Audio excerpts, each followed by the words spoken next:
thanks for joining us, everyone. Obviously, you have Australian Vice Captain Tahlia McGrath here, ahead of our opening match tomorrow.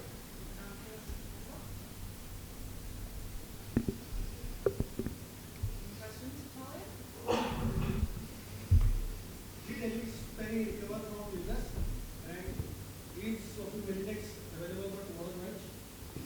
Tahlia? We will train straight after this. Full squad will train. I assume Pez will be good to go. It takes a lot for her not to play, so Soph will have a train as well. As best as my knowledge, everyone in the squad will be available for selection. Hi Thalia, Litha here from Times of India. Wanted to know your thoughts on facing New Zealand given their recent performances. Yeah, we've got a really nice rivalry with New Zealand. We call it the friendly rivalry. We've played each other a lot over the last 12 months and sort of know each other's game really well through franchise cricket as well. So exciting, we get to kick off our World Cup campaign against them. And yeah, we just finished our prep meeting and think we match up really nicely. So we go ahead into this clash really, really confident and really excited. What was the chat after the warm-up the other night, and what might you look to do as a batting group? Yeah, not ideal, but not the end of the world. We looked to play a really aggressive style of play with our batting, and while we did that, we just lost too many wickets. So some poor decision making, but really good with how we took the game on. Every wicket we play on here is going to be slightly different. So really recognising those conditions early, communicating well as a team, and trying to score as many runs as possible. But the most exciting thing for me about that warm-up game against England was Soph Molyneux back out on the park playing for us. It's been a while since she's played cricket and been a while since she's been in Australian colours, so that was the most pleasing thing for me. And first international women's game at this venue, what are you expecting from the pitch and the conditions? Yeah, we've gone through the data, and like you said, no women's ODIs played here before, but it looks like a really high-scoring ground. It looks like a really nice batting wicket, and just walking across the ground now, like it looks like such a cool stadium to play out. So it's sort of hitting us now that it's here. The World Cup's here. We've been waiting so long, and it's been on our calendar for so long, and the excitements are there. We feel like we're really well prepped and really ready to go. So can't wait for tomorrow to come around. Hi. Australia is on a 15-match unbeaten run against New Zealand. So coming into this World Cup opener for you guys, do you take confidence from such a good start, or you just bury it deep inside and just say this is a new tournament, you have to be on the ball as for a fresh tournament? What was the stat you said? I missed it. 15 matches unbeaten. You guys have won 15 matches in a row against New Zealand.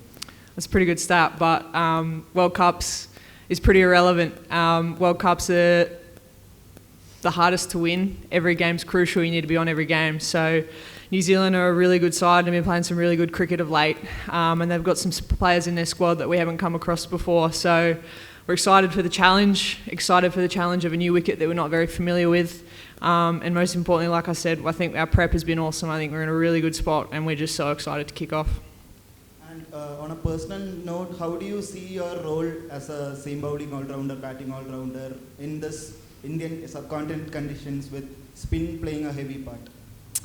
Yeah, my role changes a fair bit from game to game depending on how we line up and how many overs I might bowl. I sort of joke that I'm basically a spinner at times when I can a bit slower and just bowl some pace off. So I feel as though I can adapt to any wicket and use some of my variations to suit different wickets. But I think we're very spoilt with choice with the squad here. We've got so much depth, a lot of spin, a lot of pace, and we're spoilt for choice with all-rounders. So it's whatever the team needs in any given moment, and we're a very team-first side that just does whatever's required. Hi, you have captained Australia as well, and you're a vice captain too. And for the past 9 months almost, the core of your team, the playing 11, and the players used have been very consistent.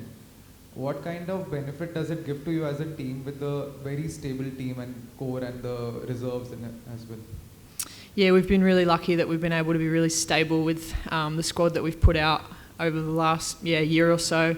I feel as though we've really cemented our roles and what's required of us. And then, like I said before, we're really lucky we've got depth as well.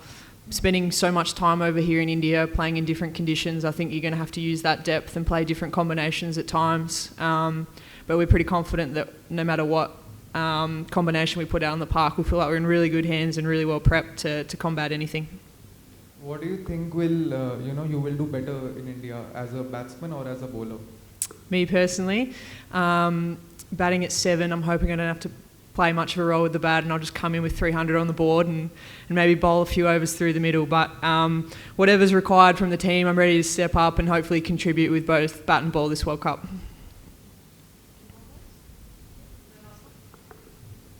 Hi, Vishal from Cricinfo.